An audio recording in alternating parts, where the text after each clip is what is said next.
Are you okay? I'm dying. Help me. Right now, French football is not in a very good place. Going into the 24-25 season, France is not having a good start to its league campaign. In the last 2 years, PSG, France's biggest team, has lost Messi, Neymar, and this season, Mbappe. Three of the league's biggest celebrity names. However, sometimes in leagues this will happen. You'll see stars come and go and they can be replaced. It's not great for the league when they leave, but it's not the end of the world. However, a much bigger problem was that six-time Ligue 1 champions last week, Bordeaux, have filed for bankruptcy and have lost their professional status as a team. This means that they will be relegated from Ligue 2 to the French third tier. And all of their professional players are now free to walk away from the club and sign for basically anyone else. Bordeaux have been a professional team since 1937 and they will now effectively have to start again. Poor financial management from their owners, as well as a poorly ran French league system at the moment, which we'll cover more in depth just shortly, has seen this happen to Bordeaux, and the question has to be spoken about: how long is it going to be until it's potentially some other teams as well? And that's what we're going to look at today. What's happening with French football? Why is it in such a bad state? And is there any way we can fix it? Now, one of the big worries that the French league will face going into next season is that they are still unable to find a new TV rights deal for the league.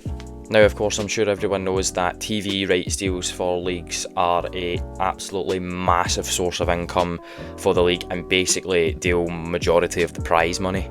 Finding massive bumper deals for these can make or break a league, and it seems like the French league might be going into a period where it will struggle if they can't secure not just a licensing deal with someone, but a pretty big one. Months of negotiations with Canal Plus and the Qatar-backed BN Sports.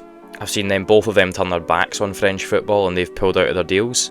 Amazon also said that last year it wouldn't continue with a cut price £250 million a season deal, which, to be honest, for a league like France wasn't much anyway.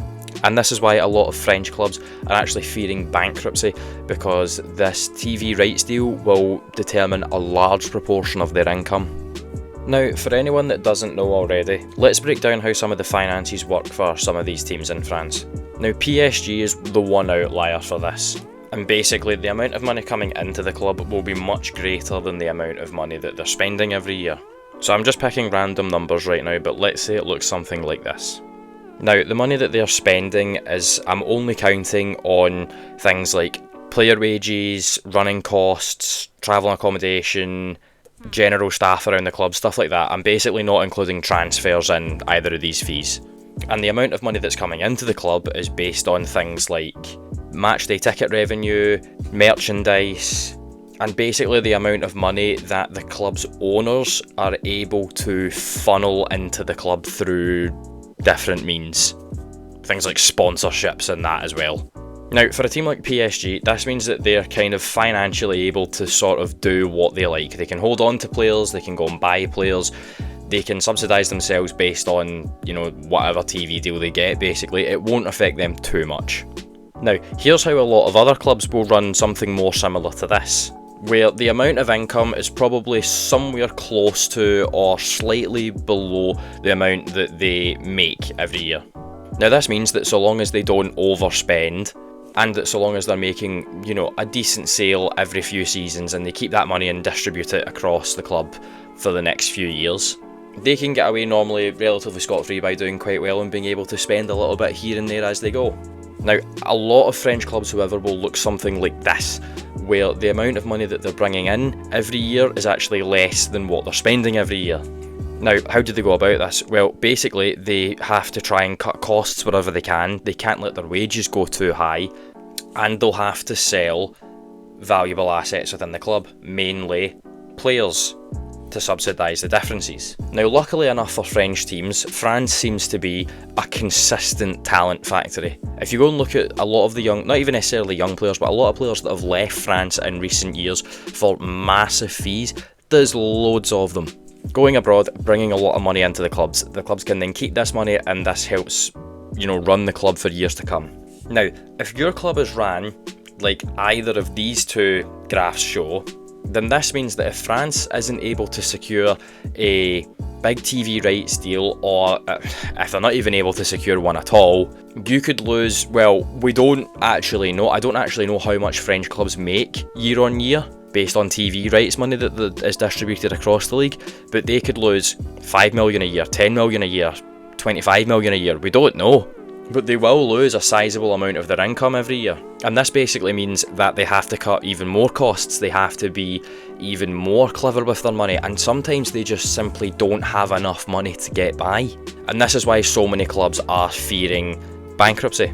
See, because of FFP rules, clubs can't just funnel all the money in that they want from their owners, even if their owners already have it. Some owners might not even have the money to, save and back the club, exactly what happened with Bordeaux. Now, this is one of the main reasons that French football is struggling at the moment, but it's not the only reason. Now, another issue I can see for France in the French league is PSG.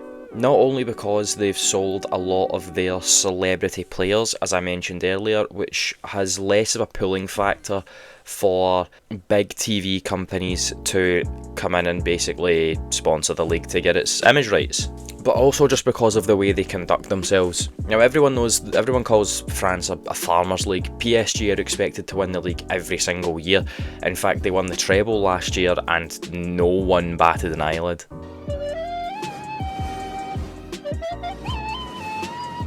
However, if you actually look at this, it doesn't fully make sense, because since 2013, PSG have won all but 2 league titles. However, they've never done more than 4 in a row.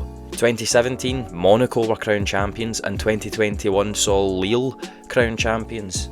However, we've seen similar in other leagues. Bayern Munich done 10 league titles in a row between 2013 and 2023. And between 2012 and 2020, Juventus won every league title in Italy. However, neither of these leagues seem to struggle as much as what the French league is, and why is that? Well, first off, let's look at what the Bundesliga and Serie A have going for them that the French league doesn't. First off, with the Bundesliga, almost every club is fan-owned. This means that they're incredibly well ran and will basically never spend more than what they are able to. And even the clubs that aren't fan-owned, like Leipzig, are owned by Red Bull, which they've got more money than what they know what to do with. Now, there was a period where Italy actually went through a similar stage as what France is going through, where they had so many teams that just weren't financially backed by wealthy owners. However, one thing that Italy has going for it a lot more than France has, not that France doesn't have this, Italy just has more of it, is the amount of massive clubs. There are so many, and the nostalgia that everyone has for Italy from the 80s and the 90s means that no matter how bad they are, if some people will always just be up for watching Napoli-Roma, the Milan derby, the Rome derby. Even if you start picking some pretty just non-derby-like games, such as maybe Inter Milan-Fiorentina, everyone would always be up for watching that. They have a lot of romance behind teams that would bring people in to watch them. France doesn't necessarily have that in large quantities, which means when teams like Monaco and Lille win titles, it sort of just feels like a fluke. No one really celebrates the brilliance of Monaco and Lille as champion stoppers, and they more look at PSG as a bit of an embarrassment and go, how did you manage to lose that to them? Also, both teams were pretty much dismantled after they won the title. If it wasn't the following season, it was across the next few years. The core of their squad, all their best players, were effectively taken away from them, and they aren't able to freely spend loads of money to replace them. So going forward, how do you actually fix this? Is there any way to do it? Honestly, I don't actually think there is. I think if PSG focus more on promoting talent from within the league and their own academies, instead of just going and buying celebrity megastars, that will not only benefit the league but also benefit PSG themselves. Winning the league every year has just become nothing interesting for PSG. They want Champions League trophies, and signing people like Neymar, Messi, etc., it's proven to not work for them. And it seems like PSG are actually now focusing on that more, which in turn should hopefully mean some of PSG's massive spending wealth actually goes within the league. Second off, teams just are going to have to try and survive for the next few years and get a building foundation on what they have. Player development is the biggest thing in France, and it's going to have to become even bigger.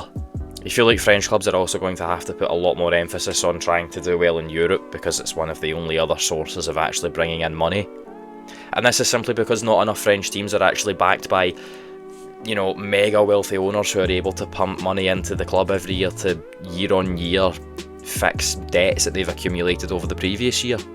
In fact, Ligue 2 side Caen have actually just been bought by Mbappe. So these are situations where they can, you know, they're probably pretty safe now. They've got his very deep pockets to fall back on, but that can't be said for everyone.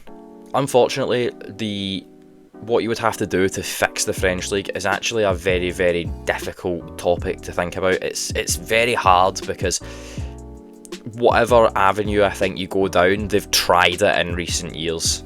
They sort of just have to do more of what they're doing, but the French FA have definitely let a lot of clubs down. Maybe they need to try and find a new distribution system for getting money to go throughout the league, but it's definitely a sad time to see Bordeaux basically cease to exist almost. They will go into the third tier, they will try again to come back up, I hope, but it's not nice to see. In fact, Bordeaux were last crowned champions in 2009. It's not as if it was 30-40 years ago. It was within the last 20 years. And even then, Bordeaux have had some really good sales over that period as well. I mean, recently, if you think they've had mega money come in for Malcolm, they've had Jules Koundé on their books who was sold on for a pretty decent fee. And even Tchouaméni as well. I know he wasn't sold directly to Real Madrid, he was sold to Monaco, who then got the massive fee from Real Madrid, but Bordeaux still got a really decent fee for him. Running a football club is expensive. It's a hard thing for teams to manage. Owners come in and promise the world and then quickly realise that actually they can't provide it. That is going to wrap up today's video, just a short one giving my thoughts on what's going on in France at the moment. Just want to thank everyone that's made it this far into the video, and I'll see everyone next time.